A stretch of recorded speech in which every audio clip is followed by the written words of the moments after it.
Sir కొత్తగా అమల్లోకి వచ్చిన చట్టం బిఎన్ఎస్ సెక్షన్ 69 అనే యాక్ట్ మగవాళ్ళందరికీ కూడా ఇది అతి దారుణంగా ఉండే అవకాశం ఉందని అంటున్నారు సార్. అంటే వాళ్ళకి ఇది నష్టం చేకూర్చే అవకాశం ఉందని చెప్తున్నారు సార్. అసలు ఏంటి యాక్ట్? దీనివల్ల మగవాళ్ళకి ఏంటి లాభమా? నష్టమా సార్? ఖచ్చితంగా నష్టమే. పెద్ద ఎత్తున రేపు అబ్బాయిలు జైళ్ళలోకి వెళ్ళే పరిస్థితి ఉంది. ఒక రకంగా ఇది అబ్బాయిలకి చుక్కలు కనబడతాయి, అమ్మాయిలు చుక్కలు చూపిస్తారు అబ్బాయిలకి. ఖచ్చితంగా ఇది అబ్బాయిలు భయపడాల్సిన చట్టం. దీని గురించి అబ్బాయిలు తెలుసుకోవాలి. తెలుసుకొని దీని పట్ల ఈ సెక్షన్ని తమకు అప్లై కాకుండా చూసుకోవాలని తెలివితేటలు ప్రదర్శించాలి, జాగ్రత్తగా ఉండాలి. ఎమోషనల్గానో లేకపోతే డిజైర్స్కి లోబడో అమ్మాయిల జోలికెళ్ళి అమ్మాయిలతో అఫేర్లు పెట్టుకుంటే మాత్రం 10 ఏళ్ల వరకు జైల్లో శిక్ష అనుభవించే. ఒక చిన్న ఎమోషనల్ మిస్టేక్ కావచ్చు, ఒక మందుగొట్టు ఏదో వాడు చెప్పినట్టు ఒక వర్షం కురిసిన రాత్రి చిన్న తప్పు చేస్తే 10 ఏళ్ళు జైళ్ళల్లో కూర్చోవాలి. 10 ఏళ్ల రాత్రులు నువ్వు జైళ్ళల్లో ఉండాలి. కాబట్టి ఈ చట్టం గురించి ఖచ్చితంగా అందరూ తెలుసుకోవాలి. అసలు ఏం చెప్తుంది ఈ చట్టము, అంతకుముందు ఈ చట్టం లేకముందు ఏమునింది, ఈ విషయాలు మనం మాట్లాడదాం. గతంలో ఐపీసీ ఇండియన్ పీనల్ కోడ్ ఉండింది, అట్లాగే CrPC criminal procedure code, evidence act. ఈ 3 స్థానాల్లో ఇప్పుడు బిఎన్ఎస్ భారతీయ న్యాయ సంహిత, బిఎన్ఎస్ఎస్ భారతీయ నాగరిక సురక్షా సంహిత, తర్వాత సాక్షి అధినియమం భారతీయ సాక్షి అధినియమం, ఈ 3 వచ్చాయి. అంటే కోడ్ అండ్ యాక్ట్ అనేవి పోయి సంహిత, నియమం, నియమం అనేవి 2 వాటి ప్లేస్లో యాడ్ అయినాయి. అయితే ఇప్పుడు ఒక అబ్బాయి ఒక అమ్మాయిని ఏదో మాయ మాటలు చెప్పో లేకపోతే ఇంకోటి చెప్పో ఆ అమ్మాయితో ఇంటర్కోర్స్ చేసిన అంటే లైంగికంగా వాళ్ళిద్దరు కలిశారు. కలిసిన తర్వాత ఆ అబ్బాయి తను ఏవైతే హామీలు ఇచ్చాడు, అంటే ఫర్ ఎగ్జాంపుల్ పెళ్లి చేసుకుంటాను నిన్ను అనేసి అన్నాడు. ఆ అమ్మాయిని నమ్మింది. పెళ్లి చేసుకుంటాడు కదా, ఎలాగూ ముందే ఎంజాయ్ చేద్దాము అనుకున్నారు. ఇద్దరు కలిశారు. కలిసినాక ఈ అబ్బాయి నిన్ను పెళ్లి చేసుకోలేదని చెప్పేశాడు. అప్పుడు ఆ అమ్మాయి కేసు పెట్టింది అబ్బాయి మీద. దీనికి గతంలో ఏముండేదంటే section 90 IPC Indian penal code section 90 ఏం చెప్పేదంటే non consensual sexual act, misconception of fact అనేది అక్కడ ఉండేది. అంటే ఒక అమ్మాయిని ఏదో ఒకటి చెప్పి నమ్మించి తను అబద్ధాలు చెప్పి నిజాలు దాచిపెట్టి ఆ అమ్మాయితో చేస్తే అమ్మాయి ఒప్పుకున్నా కూడా అది మామూలుగా అయితే కాన్సెన్సువల్ సెక్స్, కానీ వీడు అబద్ధాలు చెప్పాడు కాబట్టి అది నాన్ కాన్సెన్సువల్ సెక్స్గా మారిపోయింది. అంటే ఆమె ఒప్పుకున్నా కూడా ఒప్పుకోవడం వెనక వీడి మాయ మాటలు ఉన్నాయి, వీడి అబద్ధాలు ఉన్నాయి, కాబట్టి ఒప్పుకున్నట్టు కాదు. అందువల్ల అది సెక్షన్ 375 ఐపీసీ ప్రకారం రేపు కిందికి వస్తుంది అనేది గతంలో ఉండేది. అంటే రేప్ చేసినట్టే. అంటే దీంట్లో మళ్ళీ సుప్రీంకోర్టు అనేక రకాలుగా వ్యాఖ్యానించింది. ఫర్ ఎగ్జాంపుల్ ఒక అబ్బాయి నిజంగానే ఒక అమ్మాయిని పెళ్లి చేసుకుందామని అనుకున్నాడు, అమ్మాయికి కూడా చెప్పాడు నేను పెళ్లి చేసుకుంటానన్నాడు. వాళ్ళిద్దరి మధ్య సంబంధం ఏర్పడింది, లైంగికంగా కలిశారు. అయితే ఆ అబ్బాయి ఏదో కారణాలతో పెళ్లి చేసుకోలేకపోయాడు ఆ అమ్మాయిని. అప్పుడు రేపు కిందకు వస్తుందా అన్నప్పుడు సుప్రీంకోర్టు అనేక కేసుల్లో అటువంటివి రేపు కిందకి రాదు. ఎందుకంటే అబ్బాయి ఇంటెన్షనల్గా ముందే ప్లాన్ చేసుకొని ఈ అమ్మాయిని మోసం చేయాలి, ఈ అమ్మాయిని అబద్ధాలు చెప్పి ఈ అమ్మాయితో ఎంజాయ్ చేయాలి అనే ప్లాన్ లేదు అబ్బాయికి. సిన్సియర్గా అనుకున్నాడు, కానీ ఏదో కారణాలతో అతను పెళ్లి చేసుకోలేకపోయాడు. సో అతను జాబ్ లేకపోవచ్చు, సెటిల్ కాలేకపోవచ్చు, ఇంకోటో చేసుకోలేకపోయాడు. కాబట్టి అది రేపు కిందకి రాదు అనేసి సుప్రీంకోర్టు అనేకసార్లు వ్యాఖ్యానించింది. దీని స్థానంలో ఇప్పుడు ఏం చేశారంటే ఈ స్త్రీల మీద, చిల్డ్రన్ మీద గత కొంతకాలంగా విపరీతంగా అత్యాచారాలు కావచ్చు, లైంగికంగా వేధింపులు కావచ్చు, ఇవన్నీ పెరిగిపోతున్నాయి ఇండియాలో అని చెప్పి బిఎన్ఎస్ చట్టంలో ఒక సపరేట్ చాప్టరే తీసుకొచ్చింది. ఆ చాప్టర్ ఏంటంటే chapter offences against women and children అనే ఒక చాప్టర్ తీసుకొచ్చింది. ఆ చాప్టర్లో స్త్రీల మీద,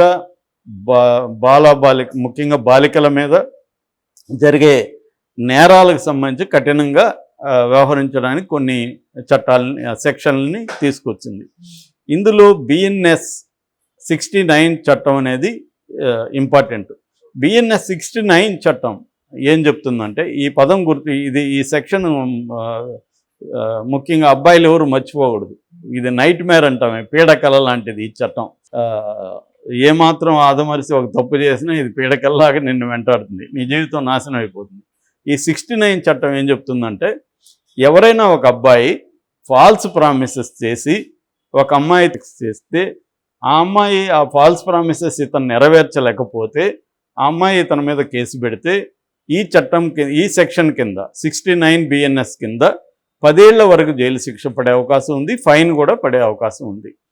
అయితే ఇక్కడ ఫాల్స్ ప్రామిసులు అంటే ఏంది, అది కూడా చట్టం నిర్వచించింది. ఫాల్స్ ప్రామిసులు అంటే నిన్ను పెళ్లి చేసుకుంటానని చెప్పొచ్చు, లేదా నీకు ఉద్యోగం ఇస్తానని చెప్పొచ్చు, లేదా నీకు ఆల్రెడీ ఇప్పుడు నేను ఉన్నాను, నాకెందెవరో అమ్మాయిలు పనిచేస్తున్నారు, మీకు ప్రమోషన్ ఇస్తాను నాతో కానీ నువ్వు ఒప్పుకుంటే అనేది నేను చెప్తే, ప్రమోషన్కి ఆశపడే అమ్మాయి నాతో కలిస్తే నేను ప్రమోషన్ ఇవ్వకపోతే అప్పుడు అమ్మాయి నా మీదకి BNS కింద కేసు పెట్టచ్చు. ఇతను నాకు ప్రమోషన్ ఇస్తానని అబద్ధాలు చెప్పి నన్ను వాడుకున్నాడు అని. సో అప్పుడు కూడా నాకు 10 ఏళ్ళు పడుతుంది. సో అట్లాగే నేను ఎవరితోనూ నేను సినిమా డైరెక్టర్ అయిపోయానని చెప్పి సినిమా చేస్తున్నాను, నీకు మంచి వేషం ఇస్తానని చెప్పి నేను మోసం చేసి అమ్మాయిని వాడుకుంటే ఆ అమ్మాయి వెళ్ళి కేసు పెడితే కూడా అది కూడా ఖచ్చితంగా నేరం కిందకు వస్తుంది. ఇలాగా ఎనీ మాయమాటలు కావచ్చు, అబద్ధాలు కావచ్చు, నిజాలను దాచిపెట్టడం కావచ్చు, పెళ్లి చేసుకుంటానడం కావచ్చు, ఇవన్నీ చెప్పితే ఈ సెక్షన్ కింద నేరం అవుతుంది. అయితే ఇంతకు ముందులాగా అది రేపు కాదు, ఇంతకుముందేమో IPCలో రేప్ అయిపోయేది, అది ఇప్పుడు రేప్ అయితే కాదు, కానీ సేమ్ శిక్ష అయితే ఉంది. ఇప్పుడు కూడా అదే ఉంది, రేప్ అనే పదం తీశారు తప్ప ఎసెన్స్ ఏం తేడా లేదు.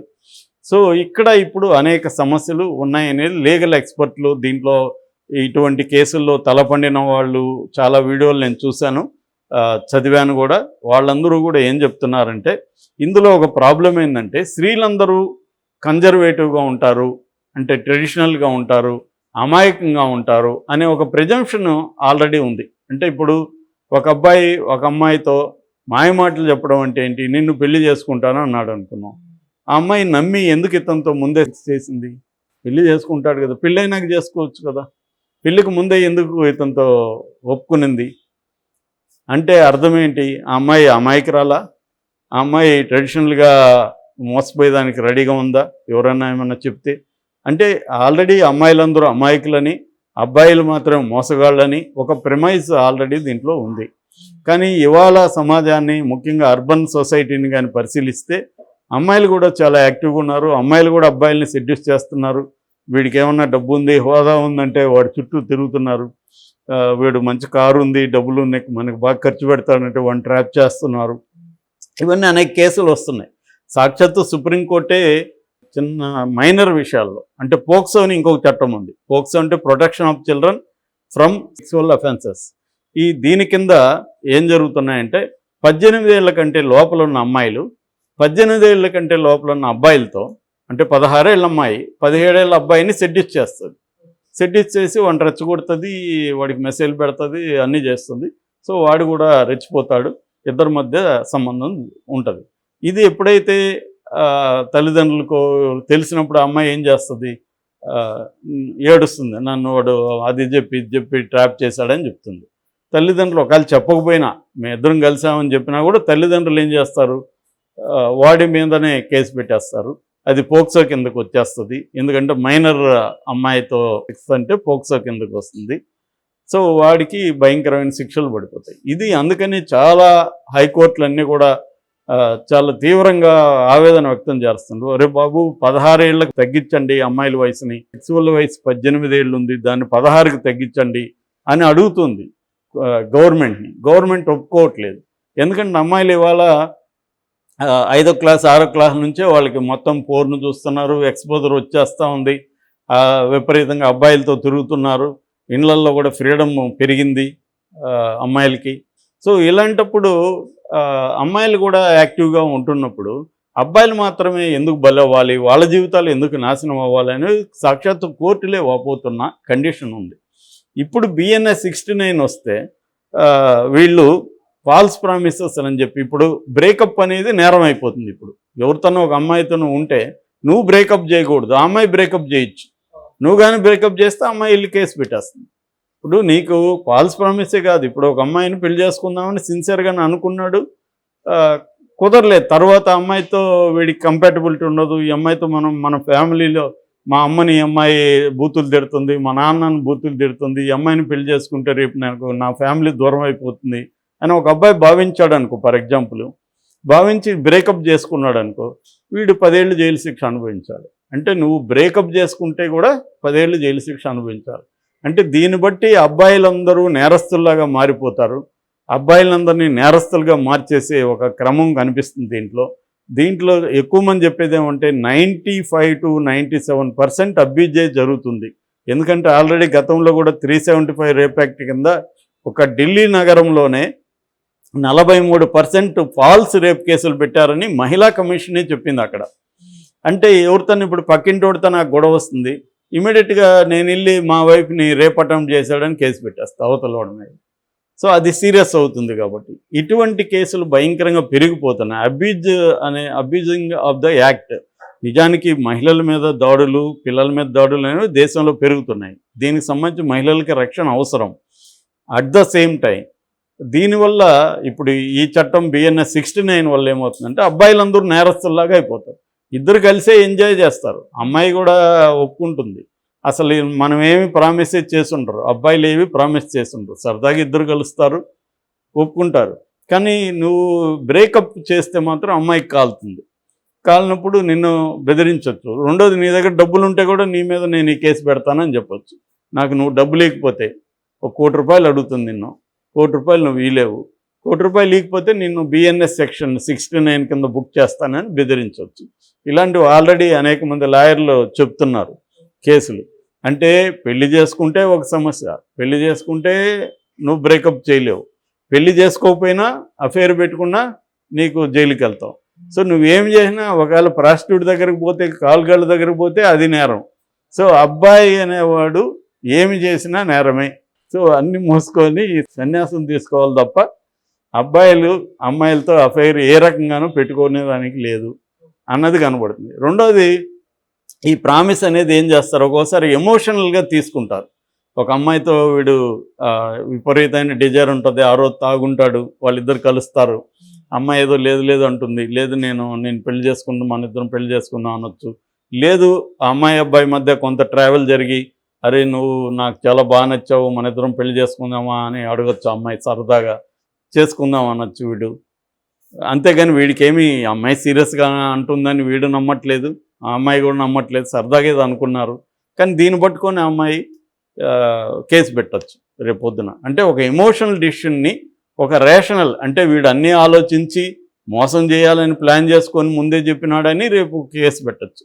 వీడు మోసం చేయాలని లేదు, వీడికి జస్ట్ ఎమోషనల్, మందేస్తున్నాడు, ఆ అమ్మాయితో బాగుంది, ఎమోషనల్గా ఏదో అన్నాడు, మనం లైఫ్ లాంగ్ కలిసి ఉందామని. ఇట్లాంటి బోల్డ్ మాట్లాడుకుంటారు, అవన్నీ నిజాలు కావు. కానీ మోసం చేయాలనే ఉద్దేశం కూడా ఏమి ఉండదు, సరదాగా ఎంజాయ్ చేద్దాం అనుకున్నారు, మన ఇద్దరం కలిసి ఉందాం అనుకున్నారు. ఆ టైంలో ఒక ఇంపల్సివ్గా మాట్లాడితే దాన్ని నువ్వు లాజికల్గా కోర్టులో రేపొద్దున వీడు ముందే ప్లాన్ చేసుకొని ఇలా చెప్పాడని చెప్పేస్తే బలవుతారు కదా. ఓవరాల్గా అబ్బాయిల్ని క్రిమినల్స్గా మార్చే ఒక ఇది కనిపిస్తుంది. ఎందుకంటే అమ్మాయిలందరూ అమాయకులు కాదు, అమ్మాయిలు కూడా ఒక్కొక్కరు 4గురితో 3గురితో 5 మందితో అఫైర్లు పెట్టుకుంటున్నారు ఈ కాలం. కాబట్టి వాళ్ళు 4గురులలో ఎవరినో 2-3 బ్లాక్మెయిల్ చేయొచ్చు రేపొద్దున. వాళ్ళు తప్పు చేయరు, అమ్మాయిలు తప్పే చేయరు అన్న ఇది సెన్స్ ఇక్కడ ఈ యాక్ట్లో కనబడుతుంది. అబ్బాయిలు మాత్రమే తప్పు చేస్తారు అనే జెండర్ బయాస్ రివర్స్లో కనిపిస్తుంది అనేది దీని మీద ప్రధానంగా ఉంది.